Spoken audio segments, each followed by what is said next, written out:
الحمد لله رب العالمين والصلاة والسلام على سيد المرسلين وخاتم النبيين والمبعوث رحمة للعالمين سيدنا ونبينا ومولانا محمد صلى الله عليه وسلم وعلى آله وأصحابه أجمعين رضي الله عز وجل عنهم وعنا ومن تبعهم بإحسان إلى يوم الدين.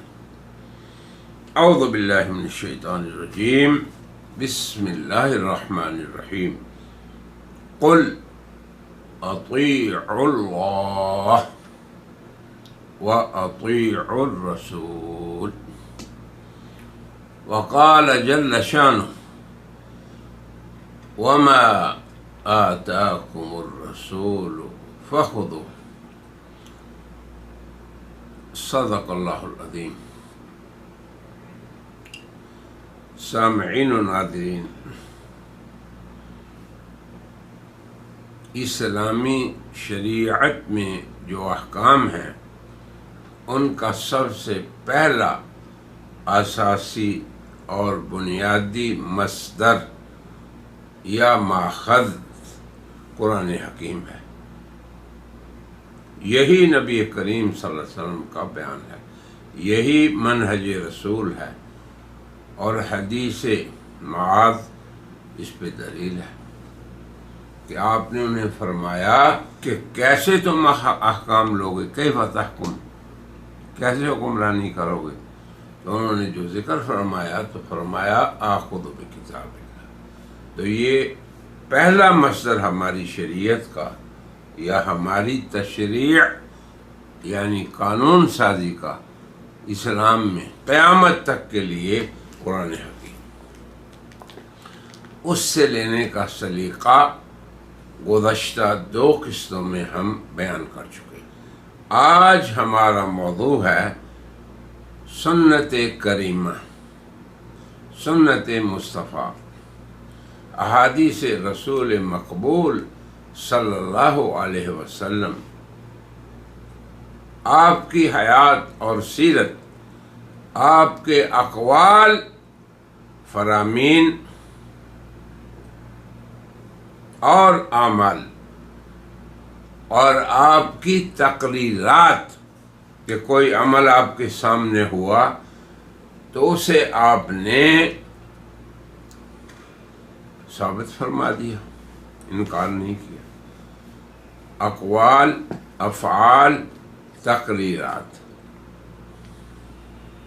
ان سب چیزوں سے جسے آپ ایک لفظ میں سنت رسول کہتے ہیں، جسے حضرت معاذ نے اپنے بیان میں اور رسول اللہ صلی اللہ علیہ وسلم کے سوال پر جواب میں فرمایا کہ سب سے پہلے اللہ کی کتاب سے لوں گا.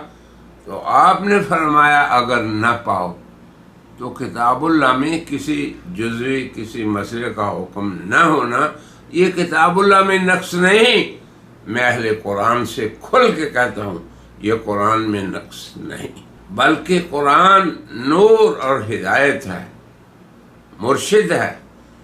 کس راستے کی طرف ہمیں چلانا چاہتا ہے؟ قرآن، اس منہج پہ جو جناب رسول اللہ لے کر آئے، صاحب قرآن کو جو اللہ نے سمجھایا. بڑی ہی سادہ سی بات ہے مگر لوگ انحراف کرتے ہیں، گمراہ ہوتے ہیں.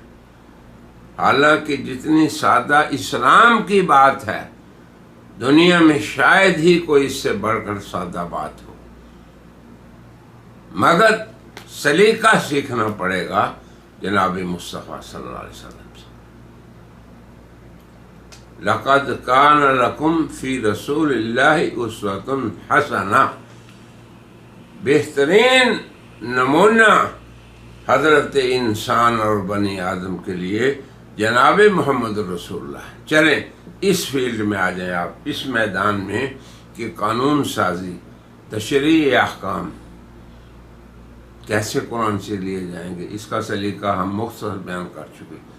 سنت سے کیسے لیے جائیں گے، اب اس موضوع کو ہم یوں بیان کرتے ہیں اللہ کی توفیق سے۔ یاد رکھیں کہ جناب نبی کریم صلی اللہ علیہ وسلم کی سنت کو حضرات صحابہ کرام کی جماعت نے محفوظ رکھا۔ آپ کی بیرونی زندگی، گھر سے باہر، مسجد کی زندگی، بازار میں، سیر و جہاد میں، وفود کو ملنے میں، امت کو ان کے احکام بتلانے میں، جناب رسول اللہ قائد بھی تھے، سائس بھی تھے، حکمران بھی تھے، اپنی امت کو ممبر پہ بیٹھ کے واعظ بھی فرمایا، مسجد نبی کے ممبر۔ میں تو حیران ہوتا ہوں کہ لوگ کیوں پریشان ہیں۔ جتنی وضاحت اور جتنی صراحت اسلام میں، پیغمبر اسلام کی حیات میں اور اللہ کے اس دین میں ہے، کسی اور دنیا کے نظام میں نہیں۔ مگر کاش کہ ہم اس حقیقت کو مان لیں۔ یہی تو دراصل ایمان ہے کہ ہمیں اللہ اور اس کے رسول اور اس کلام پاک اور رسول اللہ کی سنت روشنی نظر آئے، اس میں راہ ہدایت نظر آئے، تو ایسے لوگوں کو ہی پھر اللہ ہدایت کی توفیق دیتے ہیں۔ تو سنت رسول سے اخذ کرنے کا سلیقہ کیا ہے؟ تو سب سے پہلے یاد رکھیں کہ کلام اللہ، قرآن حکیم، وہ سارے کا سارا متواتر ہے، سنت متواتر نہیں۔ دوسری بات یاد رکھیں، پورے کا پورا قرآن الحمد سے والناس تک قطعی الثبوت ہے، سنت ایسی نہیں۔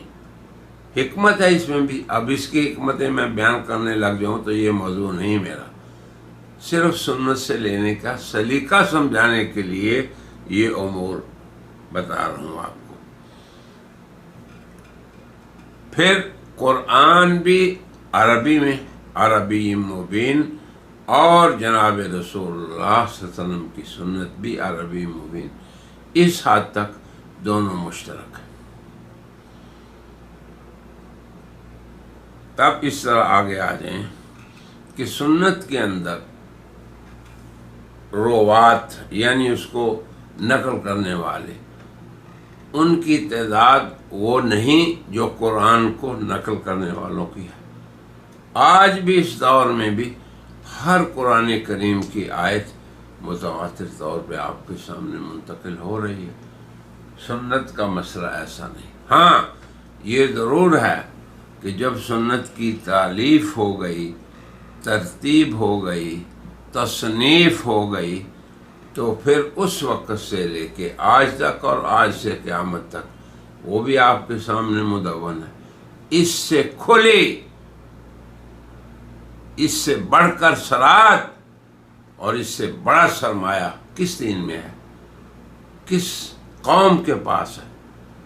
یعنی ہم وہ قوم ہیں جن کے اللہ کا کلام بھی محفوظ و مامون، متواتر، قطعی الثبوت، اور جن کے نبی کے اقوال و فرامین و تقریرات بھی مدون و مرتب۔ اب آپ دیکھیں، امام بخاری جب انما الاعمال بالنیات کو نقل کرتے ہیں تو یہ نہیں کہہ دیتے قال النبی صلی اللہ علیہ وسلم انما الاعمال بالنیات۔ میں آپ کو ایک بات سمجھانا چاہتا ہوں، اور جو مسلم عوام کے بھی سمجھنے والی بات ہے، تاکہ آپ کو یہ پتہ چلے کہ ہمارے نبی کی سنت کی کتنی خدمت امت نے کی ہے، اور امت کے پچھلے لوگوں پہ کتنا احسان ہے اس امت کے پہلے لوگوں کا، ائمہ مجتہدین کا، ائمہ محدثین کا، ائمہ حدیث کا اور ائمہ تفسیر کا۔ اب آپ دیکھیں امام بخاری کیا کہتے ہیں، حدثنا الحمیدی، یہ ان کے استاد ہیں، قال حدثنا سفیان، اب انہوں نے اپنے استاد کا نام لیا، معروف محدث ہیں وہ اور حافظ ہیں حدیث کے۔ پھر آگے یہ بھی کہا کہ میرے استاد کی سند یہ ہے، قال حدثنا سفیان، کہ انہوں نے یہ فرمایا کہ مجھے یہ حدیث سفیان نے سنائی۔ سفیان کیا کہتے ہیں، قال حدثنا یحیی بن سعید الانصاری۔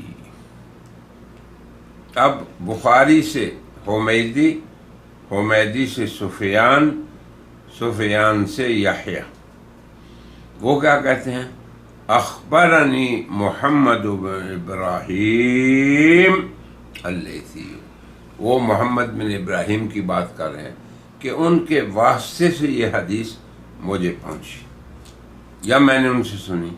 وہ کیا کہتے ہیں آپ، وہ کہتے ہیں سمع القمۃ۔ اب آپ دیکھیں حمیدی، سفیان، یحییٰ، محمد ابن ابراہیم، آگے القمہ۔ اب وہ کیا کہتے ہیں، سمعت عمر، کہ میں نے حضرت عمر سے سنا، وہو علی المنبر، کیا کہہ رہے تھے، سمعت رسول اللہ۔ یہ دیکھیں سنہری سلسلہ سنت کے منتقل ہونے کا،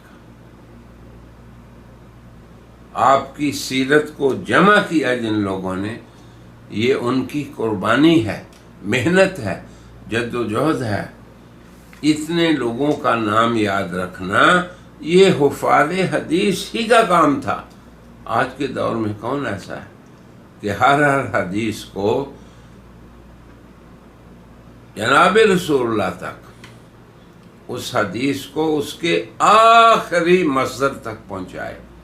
تو یہ میں اس لیے سمجھا رہا ہوں کہ قرآن حکیم کا منتقل ہونا تواتر سے ثابت ہے، پورے کا پورا، کوئی دلیل کی ضرورت نہیں، کوئی ذکر کرنے کی بھی ضرورت نہیں راوی کی، مگر چونکہ سنت کا وہ درجہ نہیں جو قرآن کا ہے، تو اللہ کا انتظام یہ دیکھیں کہ ہر حدیث کو اس کے راوی، جیسے امام بخاری انما الاعمال بالنیات سے لے کے بخاری کی آخری حدیث کلمتان حبیبتان، یہ آخری حدیث ہے، ہر حدیث کو اپنے سے لے کے اوپر تک جناب رسول اللہ تک مرفوع حدیث ہو تو پہنچاتے ہیں۔ اب یہ معمولی خدمت نہیں، یہ مسلمان عوام کو بھی یاد رکھنے والی بات ہے اور علماء کو بھی بیان کرنا چاہیے امت کے اندر۔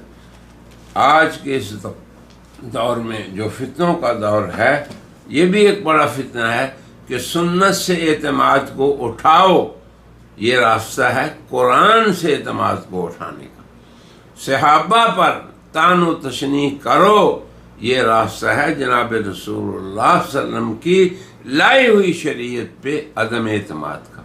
اے مسلمانوں، علماء اور عوام، سمجھو ذرا کس دور میں ہم رہ رہے ہیں۔ جتنا بڑا فتنہ اتنا ہی بڑا اجر ہمارے لیے۔ الحمدللہ فتنوں سے گھبرانا نہیں چاہیے علماء اسلام کو۔ جناب رسول اللہ صلی اللہ علیہ وسلم نے فرمایا کہ سیکون فی آخر ہذہ الامہ، اس امت کے آخری لوگوں میں سے ایسے عظیم الشان لوگ ہوں گے۔ میں آج کے اہل علم نوجوانوں کو یہ خوشخبری دینا چاہتا ہوں کہ اگر ہم اس دین کو درست سمجھ کر اس کی صحیح محنت کریں گے اور تحفظ کریں گے، اس کا اشاعت کریں گے، تو کتنی بڑی خوشخبری ہے ہمارے لیے۔ تو آپ نے فرمایا کہ ان لوگوں کا اجر مثل اول ہے، جس امت کے پہلے لوگ ہیں حضرات صحابہ، ان جیسا ہوگا۔ تو جب پوچھا گیا وہ کون لوگ ہیں، تو فرمایا جو اہل فتنہ سے مقابلہ کرے گا. تو ہمارا مقابلہ آج منکرین سنت سے بھی ہے جو حجیت سنت قائل نہیں. حالانکہ اگر وہ سمجھیں کہ سنت کی ہر جزی یا احادیث کی ہر حدیث یا کلام رسول صلی اللہ علیہ وسلم اس کا ہر جملہ اپنے سے لے کے محدث اوپر تک لے جاتا ہے. یہ عجیب خاصیت ہے جناب نبی کریم صلی اللہ علیہ وسلم کی سنت کی. تو یہ میں بتا رہا تھا کہ یہ اللہ کی حکمت ہے کہ اللہ نے قرآن کے حفاظ پیدا فرمایا اور اپنے طریقے سے تا قیامت ایسے ہوتا رہے گا. تو سنت کا سلسلہ بھی اللہ نے جاری فرمایا. یہ چیز میں علماء سے چاہوں گا کہ مسلم عوام کو کھل کر اپنے دروس میں، خطبہ جمعہ میں یا عام فجر کے بعد جو درس دیتے ہیں ان میں امت کے عوام کے دلوں میں بٹھا دیں، راسخ کر دیں. اب آگے چلیں. آپ پھر سنت کے روات پہ یہ بھی ایک مستقل موضوع ہے کہ اس پہ ہم بات کریں کہ راویان حدیث کی جرح و تعدیل کا بھی ایک مستقل علم ہے. اللہ اکبر. ہمارے اکابر، ہمارے سلف صالحین، اللہ ان کو، میں کیا ان کے لیے دعا کروں. ہمارے ہر شکریہ، ہماری ہر دعا، ہماری ہر ان کے لیے دل سے اٹھنے والی جو تشکر ہے اس کے وہ حقدار ہے. اب جو رجال حدیث ہیں ان پہ بھی مستقل بات ہوتی ہے. پھر حدیث کی اقسام ہیں. یہ حدیث صحیح ہے. صحیح کا معنی یعنی اصطلاحی ایک بات ہے، یہ نہیں کہ اس کے علاوہ جتنی ہیں وہ ساری غیر صحیح ہیں. یعنی اصطلاح ہے کہ درجات حدیث میں صحیح ہے، حسن ہے. یہ صحیح جو ہے اس کے نیچے حسن لذات ہی لغیر ہی. پھر آگے چلیں آپ مشہور اخبار میں، پھر آگے ضعیف ہے، کس درجے کی ہے. تو یہ ساری کی ساری بحثیں حدیث میں آئیں گی، قرآن میں نہیں. یہ میں مقابلتاً بتا رہا تھا. تو اس کی بھی حکمتیں ہیں. پھر اس کے بعد اللہ اکبر، اللہ اکبر. جب ہمیں یہ علم ہو گیا کہ اللہ کا ایک تکوینی نظام تھا قرآن کے تحفظ کا اور سنت کے تحفظ کا، تو اب سنت سے لینے کا سلیقہ یہ ہے کہ سب سے پہلے وہ عربی میں ہے. وہی شروط قرآن والی عربی علوم جو 15 ہم نے ذکر کیے تھے یہاں بھی وہ ضروری ہے. اس کے علاوہ اور بھی سنت کے لینے کے سلیقے میں وہ چیزیں داخل ہیں قرآن کے علاوہ. اور وہ کیا ہے کہ سنت کی جو انواع جن کی طرف ہم نے اشارہ کیا ہے ان کا علم بھی ہو. کس کو علم ہو؟ عوام کو نہیں، عام مسلمانوں کو نہیں، جو کہ احکام کو مرتب کر رہا ہے امت کے عوام کے لیے. یہ بھی سمجھیں کہ عوام کا اپنا کردار ہے، وہ ادا کریں. علماء کا احترام اور ان کے ساتھ تعاون، اور علماء کا اپنا کردار ہے کہ وہ قرآن و سنت میں محنت کریں. اگر علماء کی جانب سے کوتاہی ہوگی تو یہ بھی قصور ہے، عوام کی جانب سے کوتاہی ہوگی یہ بھی قصور ہے. تو یہ فتنے اسی لیے پیدا ہوتے ہیں کہ ہماری طرف سے قصور ہوتا ہے، ایک جانب علماء کی، دوسری عوام کی. تو میں ہر ایک سے یہی گزارش کروں گا کہ وہ اپنے اپنی ذمہ داری کو سمجھیں. بہرحال پھر حدیث میں، سنت میں تقدم و تأخر کو بھی دیکھنا پڑے گا کہ اس باب میں یہ جو روایت ہے یہ کب کی ہے، دوسری روایت کب کی ہے. کیونکہ کبھی یہ بھی آپ پائیں گے، یہ اس کو ہم اجتہاد کے باب میں رکھتے ہیں، لیکن ابھی فی الحال صرف اتنا بتا دیں کہ سنت کے بارے میں متقدم اور متاخر کا بھی جاننا پڑے گا۔ پھر سنت میں کچھ فعلی سنن ہیں، کچھ قولی ہیں۔ جب فعل اور قول میں تعارض آئے تو یہ پکی بات ہے قول کو ترجیح ہوگی، فعل میں خصوصیت بھی ہو سکتی ہے۔ تو یہ امور وہ ہیں جو سنت سے لینے والے کو سلیقہ سکھا رہے ہیں کہ کیسے لینا ہے، اور اس کا فرض ہے کہ وہ ان کا خیال رکھے، یا اسے شروط سمجھے۔ پھر اسی طرح متعدد اقوال، متعدد احادیث، سنت کے بارے میں جب تعدد آ جائے تو ان کو جمع کیسے کرنا ہے، یہ بھی فن ہے، یہ بھی سلیقے میں داخل ہے کہ سنت سے کیسے لینا ہے۔ ایسے نہیں ہے کہ جو اٹھے اور شروع کر دے ایک حدیث پڑھ کے پوری دنیا کا رد، ایسی بات نہیں۔ یہ سلیقہ ہے جو سیکھنا ہوگا ان لوگوں کو، پھر جن کی کوششوں کو اللہ قبولیت کا شرف بخشیں گے اور امت ان سے فائدہ اٹھائے گی، ورنہ بیکار بحثیں کرنے والے ہر دور میں ہوئے ہیں، ہر دور میں۔ اللہ ان کے شر سے محفوظ رکھے۔ اگر جمع کا رستہ نہیں ملتا تو پھر وجوہ ترجیح پہ بحث ہوگی کہ کیوں ہم کس قول کو راجح سمجھیں، اس کی بھی دلیل کو سمجھنا پڑے گا، بیان کرنا پڑے گا۔ تو جب سنت کے الفاظ میں بھی ایک سے زائد معنی کا احتمال ہو تو وہ ہم نے جیسے قرآن کے الفاظ میں ذکر کیا یہاں بھی ویسے ہی کرنا پڑے گا۔ پھر کیا ہوگا کہ وہ اسباب ترجیح کو دیکھے گا جو عالم، پھر جو اقویٰ ہوگا اس کو ترجیح دے گا، جو متقدم ہوگا اس کی بجائے متأخر پہ عمل کرے گا۔ پھر احادیث میں کسی حدیث کے ترک کرنے کے بھی اسباب اسے بیان کرنے پڑیں گے۔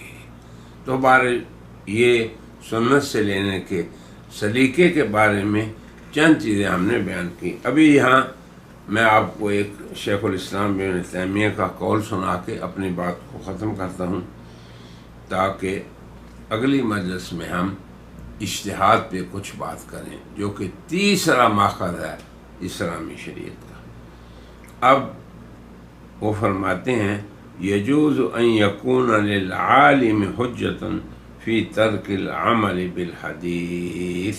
ہم نے دیکھا کہ ایک عالم اس حدیث پہ عمل نہیں کر رہے جس کا آپ کو علم ہے، یعنی کوئی حدیث ہے وہ اس کی بجائے ان کا عمل اس کے خلاف ہے۔ پھر آگے کہتے ہیں وَلَمْ نَطَّلِعْ نَحْنُ عَلَيْهَا، تو یہ نہیں کہہ دینا کہ وہ حدیث پہ عمل نہیں کر رہا۔ ہو سکتا ہے کہ جس حدیث کا ہمیں علم نہیں اس عالم کو علم ہے اور وہ اس پہ عمل کر رہا ہے۔ وجوہ ہم نے ذکر کر دی پہلے، کیوں؟ پھر آگے وہ فرماتے ہیں فَإِنَّ مَدَارِكَ الْعِلْمِ وَاسِعَةٌ وَلَمْ نَطَّلِعْ نَحْنُ عَلَى جَمِيعِ مَا فِي بَوَاطِنِ الْعُلَمَاء۔ علم کے مدارک بہت وسیع، علم کے حصول کے ذرائع کہ ایک عالم کسی خاص مسئلے میں کس نتیجے تک پہنچا، کئی اسباب ہیں اس کی۔ ہو سکتا ہے کہ ہمیں اس کا علم نہ ہو، ہم ایسے نہیں فوراً کہہ دیں گے کہ دیکھیں جی ابو حنیفہ نے حدیث کو چھوڑ دیا، مالک نے چھوڑ دیا، شافعی نے چھوڑ دیا، ایسی بات نہیں۔ یعنی یہ ادب وہ بتا رہے ہیں علماء کرام کو کیا کرنا چاہیے سنت کے بارے میں۔ پھر آگے فرماتے ہیں وَالْعَالِمُ قَدْ يُبْدِي حُجَّتَهُ وَقَدْ لَا يُبْدِيهَا، کبھی عالم عمل کرتا ہے کسی حدیث پہ یا کسی مسئلے میں کسی رائے پہ تو اس کا دلیل بھی بیان کرتا ہے، کبھی دلیل نہیں بھی بیان کرتا۔ تو ہمیں فوراً ائمہ اور علماء پہ تان نہیں کرنا چاہیے۔ دیکھو کیسا عجیب ادب بتا رہے ہیں ابن تیمیہ رحمہ اللہ۔ وَإِذَا أَبْدَاهَا، اگر عالم نے اپنے عمل کی دلیل بھی بتا دی تو الحمدللہ فقط بلغنا، اب ہمیں پتہ چل گیا۔ اور کبھی ایسے بھی ہو سکتا ہے کہ ہمیں اس کی دلیل پہنچی نہیں،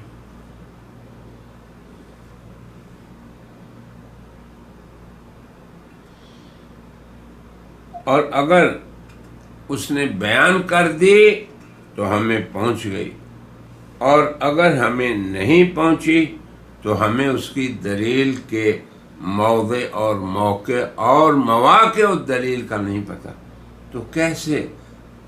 وقت لا ندرکو، ہمیں اتنا علم ہی نہیں، تو کبھی سلف کو خلف پہ نہیں، خلف امت کو کبھی سلف امت پہ فوراً یہ کلمہ نہیں کس دینا چاہیے کہ وہ تارک حدیث ہے۔ یہ بہت بڑا ادب ہے اختلاف کا اور سنت سے لینے کا، اور جس کو کچھ لوگ تو بالکل جانتے ہی نہیں، اور کچھ لوگ اس پہ عمل نہیں کرتے، اور بہت سے نوجوان علماء اس باب میں اس غلطی کے مرتکب ہوتے ہیں جس طرف شیخ الاسلام ابن تیمیہ نے اشارہ فرمایا۔ پھر آپ دیکھیں آج کے اس دور میں آپ تو ایک حدیث کی پوری سند یاد نہیں کر سکتے، اور وہ لوگ وہ تھے کہ ہر حدیث کی پوری سند جناب رسول اللہ تک انہیں یاد تھی، انہوں نے ترتیب دیا۔ تو یہ سلیقہ ایسا ہے کہ امت میں کبھی بے اعتمادی پیدا نہیں ہوگی، بے اعتمادی بڑوں سے، اور جو کہنے والے ہیں وہ خود پریشان رہتے ہیں۔ میں آپ کو حقیقی بات بتاتا ہوں اپنے تجربے کے طور پہ کہ وہ لوگ جو ہمارے دور میں ہیں اور اس فیلڈ میں گھس رہے ہیں وہ خود بھی پریشان رہتے ہیں۔ یاد رکھیں، تو تمہاری اپنی پریشانی، اس کا علاج اور پہلوں پہ بد اعتمادی سے بچنے کا علاج اور اپنے سکون اور اطمینان اور ان پہ اعتماد کا علاج، یہ ہے اصل میں اس امت کی سب سے بڑی، جسے کہتے ہیں کہ علمی خزینہ۔ اس کو حاصل کرو اور ظلم نہ کرو، نہ اپنے اوپر پریشان رہو، نہ پہلوں کے اوپر کہ ان سے اعتماد اٹھ جائے۔ تو یہ جو سلسلہ ہے یہ اعتماد کا سلسلہ ہے، اور یہ اللہ تعالیٰ کی حکمت سے جاری ہوا۔ قرآن کریم کے اندر بھی یہ سلسلہ موجود ہے ہم سے اس کے آخری محبت قرآن تک، اور سنت رسول میں بھی۔ تو میں نے چند جو چیزیں عرض کر دیں، ان کا ماحصل یہ ہے کہ ہمیں قرآن کریم سے لینا بھی سلیقے سے چاہیے، بغیر سلیقے سے نہیں، اور سنت رسول صلی اللہ علیہ وسلم سے بھی سلیقہ سے لینا چاہیے، جس کا بعد ہم نے کر دیا۔ میری دعا ہے کہ اللہ تعالی ہماری اس بات کو، ہمارے برادران کو سمجھنے کی توفیق عطا فرمائے، عمل کرنے کی توفیق عطا فرمائے، تاکہ امت کے اس دور کے لوگوں میں سکون و اطمینان اور پہلوں پر اعتماد کی فضا قائم ہو، اور ہمارا دین تو نام ہی اس سلسلے کے قائم رکھنے کا ہے جو جناب رسول اللہ سے شروع ہو کر ہم تک پہنچتا ہے۔ وآخر دعوانا ان الحمدللہ۔